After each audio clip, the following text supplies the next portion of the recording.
ஒன்றிய அரசு நமக்கு வழங்க வேண்டிய நிதியை எப்படி வழங்குகிறது என்பது நீங்கள் எல்லாம் அறிவீர்கள்.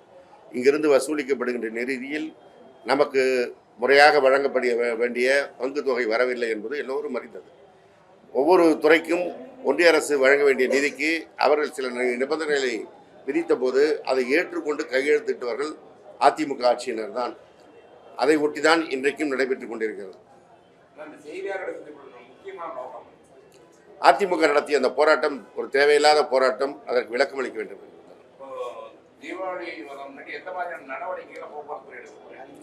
அது விரைவில் 15ஆம் தேதி வாக்கில் அனைத்து துறைகளுடைய கூட்டம் நடைபெற இருக்கிறது. அந்த கூட்டத்தில் எவ்வளவு வாகனங்கள் இயக்கப்படும் என்பதை முடிவெடுத்து அறிவிக்கப்படும்.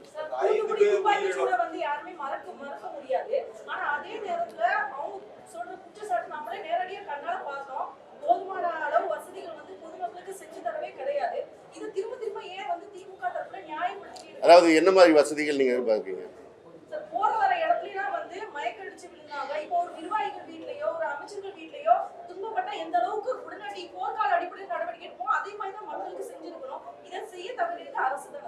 அரசு அந்த சாலை முழுவதும் ஆம்புலன்ஸ் வாகனங்கள் நிறுத்தி வைத்திருப்பதை எல்லோரும் பார்த்தார்கள். நீங்கள் ஊடகங்கள் எடுத்த காட்சியெல்லாம் பார்த்துக்கலாம். ஆம்புலன்ஸ் வாகனங்கள் நின்றது அந்த கடற்கரை சாலையில் தான் கஸ்தூரிபாய் காந்தி மருத்துவமனை இருக்கிறது. இன்னும் 1 கிலோமீட்டர் தள்ளி வந்தால் ஓமாந்தூரார் அரசு மருத்துவமனை இருக்கிறது. இது இல்லாமல் சிறப்பு மருத்துவ முகாம்கள் குழுக்களும் அங்கே நிறுத்தப்பட்டிருந்தார்கள். தேவையான அளவிற்கு மருத்துவ வசதி இருந்தது.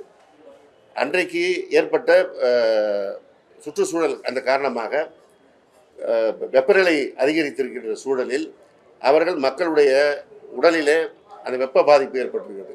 இந்த வெப்ப பாதிப்பில் தான் 5 பேரும் இறந்து போனார்கள் என்பது தெல்ல தெளிவான உண்மை. வெப்ப பாதிப்பிற்கு அரசு எந்த நடவடிக்கை எடுக்க முடியாது. அரசை பொறுத்தவரை அது வருகின்றவர்களுக்கு பாதுகாப்பிற்கு தேவையான மருத்துவ ஏற்பாடுகளை செய்திருந்தார்கள். இப்போ மத்திய அரசுடைய விமானப்படை டைமிங் மாத்திக்கலாம். இப்போ தெரியும் சென்னையை பொறுத்த வரைக்கும் வெயிலுடைய தாக்கம் அதிகமாக இருந்தது. ஏன் அவங்க காலையில் வைக்கிறார்? அது ஏன் நம்ம தமிழக அரசு சொல்லி அவங்க கிட்ட நம்ம இதை சொல்ல முடியாது. இது அவங்க எடுக்கிற முடிவு, அவங்க நடத்துகின்ற நிகழ்ச்சி. கடந்த ஆண்டு நடந்த நிகழ்ச்சி காலை நேரத்தில் நடத்தியிருக்கிறார்கள். அதற்கு முன்பாக ஆண்டு சண்டிகரிலே மாலை நேரத்தில் நடத்தியிருக்கிறார்கள். எனவே இந்த நிகழ்ச்சியை மாலை 5லிருந்து 4லிருந்து 6 நடத்தியிருக்கலாம், காலை 7லிருந்து 9 நடத்தியிருக்கலாம். இப்பொழுது இருக்கின்ற வெயில் சூழலை கண்காணிக்கின்ற துறையும் அவர்களிடத்திலே தான் ஒன்றிய அரசு தான் இருக்கிறது. எனவே இந்த நிகழ்ச்சியை நடத்துவதற்கு முன்பாக அவர்கள் தீர ஆலோசித்து அறிவித்திருக்க வேண்டும். அவர்கள் இந்த நிகழ்ச்சியை நடத்துவதற்கான ஒத்துழைப்பை தான் நாம் வழங்க முடியும் ஒழிய அவர்களுக்கு நாம் டிக்டேட் செய்ய முடியாது. 21 ஆண்டுகளுக்கு முன்னாடி பார்த்தீங்கன்னா மாலை தான் நடத்திருக்காங்க.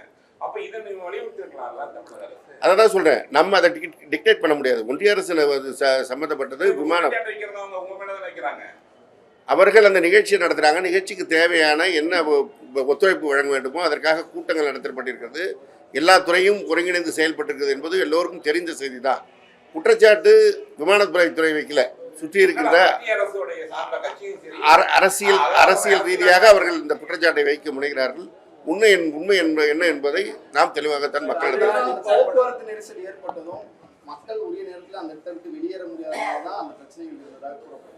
அதற்கு நம்ம காவல்துறையை அதிகரித்து அவங்கள கைட் பண்றதுக்கான சரியான வழிமுறை காட்டிருக்கலாம். அந்த நேரத்தில் நானும் அந்த போக்குவரத்து நெரிசலில் தான் வந்தேன். எல்லா இடத்திலும் காவலர்கள் இருந்தார்கள். நான் திராவிட முன்னேற்ற கழகத்தின் சார்பாக ஏற்பாடு செய்யப்பட்ட நிகழ்ச்சி பழைய வண்ணார்பேட்டை அருகில் இருந்து கலந்து கொண்டு வரும்போது சென்ட்ரல் ரயில்வே ஸ்டேஷனுக்கு நான் 3/4 மணி நேரம் வாகனத்தில் காத்திருக்க வேண்டிய சூழல் இருந்தது. நானே கொஞ்சம் தூரம் இறங்கி நடந்து ஒரு ஆட்டோ பிடித்து இன்னொரு நிகழ்ச்சிக்கு சிவானந்தம் சாலைக்கு தான் வந்தேன். எல்லா இடங்களிலும் மக்கள் சாரை சாரையாக நடந்து வந்தார்கள். எல்லா கார்களும் ரோட்டில் தான் நிற்குது, பேருந்துகளும் தேங்கி தான் நிற்குது. போலீஸ் எல்லா ஜங்ஷன்லையும் நின்று ரெகுலேட் பண்ணிட்டு தான் இருந்தாங்க. ஆனால் நகர முடியாதவர்களுக்கு மக்கள் நடந்தே வந்தார்கள், குடும்பமாக நடந்து வந்தார்கள். நானே இதை நேரடியாக பார்த்தேன். அனைவரும் அந்த இடத்திற்கு வந்துவிட்டு வரும் வரை இந்த பிரச்சனை இல்லை, போகும்போது தான். ஏன்னா வரும்போது காலையிலேருந்தே அவர்கள் வர துவங்கி விட்டார்கள். போகும்போது ஒரு நேரத்தில் கிளம்புகின்ற பொழுது அவர்கள் வாகனத்தை எடுத்துக்கொண்டு வெளியில் சென்று சேர முடியவில்லை. இதற்கு தேவையான அளவிற்கு குடிநீரை எடுத்து வருவதற்கு ஏற்கனவே அறிவுரை பற்றி நிறைய பேர் எடுத்துக்கிட்டு வந்தாங்க. ஆனால் இந்த வெப்ப சூழல் என்பது யாரும் எதிர்பார்க்காத ஒரு சூழலாக அமைந்தது.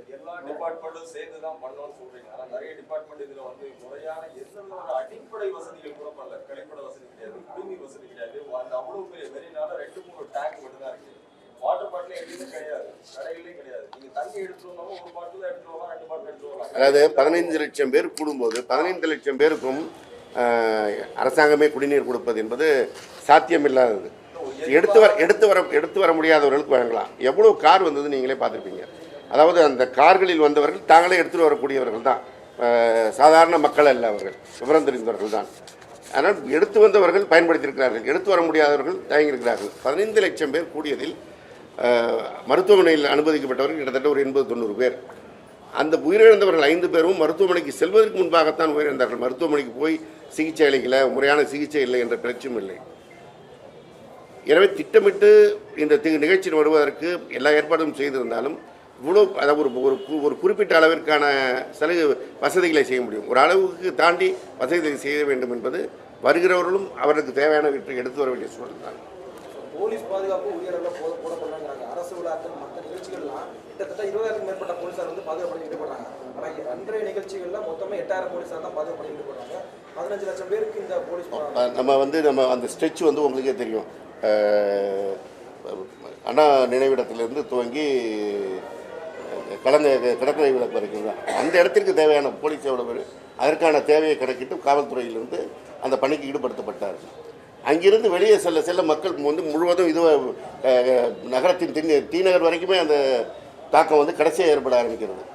அங்கிருந்த போலீஸார் அங்கே அந்த பணியை பார்த்தார்கள். இங்கிருந்தவங்க தான் 8,000 பேர். இந்த 8,000 பேரும் முறையாக இருந்ததுனால தான் உங்களுக்கு இந்த ஸ்டாம்பீடு இல்லாமல் கூட்ட நெரிசல் ஏற்பட்டு அதன் மூலமாக உயிரிழப்பு ஏற்படுகின்ற சூழல் இல்லாமல் தடுக்கப்பட்டது.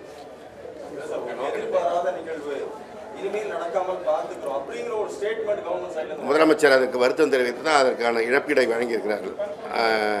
அந்த உயிரிழந்தவர்களுக்கான வருத்தத்தை தெரிவித்து தான் அந்த நஷ்டஈடை வழங்கியிருக்கிறார்கள்.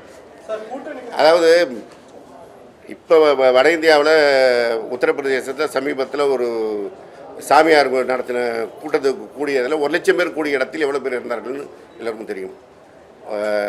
அதுமாரி பல்வேறு நிகழ்வுகளை நாம் வந்து தொகுத்து சொல்லிகிட்டே போகலாம். லாவணி கச்சேரியாக தான் மாறும். கன்ஸ்ட்ரக்டிவாக இதற்கு என்ன செய்ய வேண்டும் என்பதை அரசு எத்தனை கூட்டங்கள் நடத்தியது என்பது எல்லோருக்கும் தெரியும். அந்த கூட்டங்கள் வாயிலாக என்ன முடிவெடுக்கப்பட்டு அமல்படுத்தப்பட்டது என்பதும் தெரியும். ஒரு 15 லட்சம் பேர் கூடுவார்கள் என்பதை விமானப்படை தொடர்ந்து சொல்லிக் கொண்டிருந்தவர்கள் அவர்கள் வசம் இருக்கின்ற ரயில்வே துறை மூலமாக, மெட்ரோ மூலமாக என்ன இதை செய்வதற்கு நடவடிக்கை எடுத்தார்கள் என்ற ஒரு கேள்வியும் அங்கே இல்லை. செய்ய வேண்டிய வசதி அவங்க.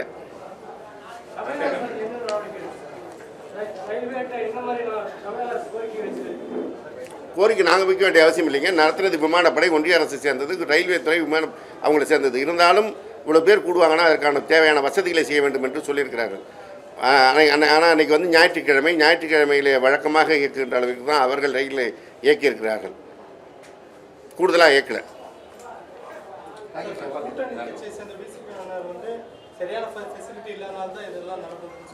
விசிக தலைவர் சொல்லியிருக்கிறார். தலைவர் சொல்ல ஒருத்தர் உறுப்பினர் அவங்க கீழே இருக்கிறவங்க அவங்க கருத்து சொல்லுவாங்க.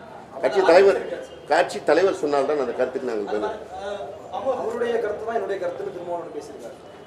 அதாவது என்ன அந்த கருத்தை முழுமையாக அவர் சொல்லியிருக்கிறாரா?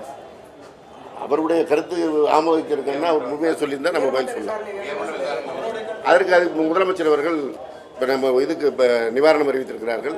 அது குறித்து விசாரித்துக் கொண்டுதான் இருக்கிறார்கள். பாதகம் செய்பவரை கண்டால் நாம் பயங்கொள்ளலாகாது பாப்பா, மோதி மிதித்து விடு பாப்பா, அவர் முகத்தில் உமிழ்ந்து விடு பாப்பா. அண்மை செய்திகளை உடனுக்குடன் தெரிந்து கொள்ள இணைந்திருங்கள் இயம்நாடு தொலைக்காட்சியுடன்.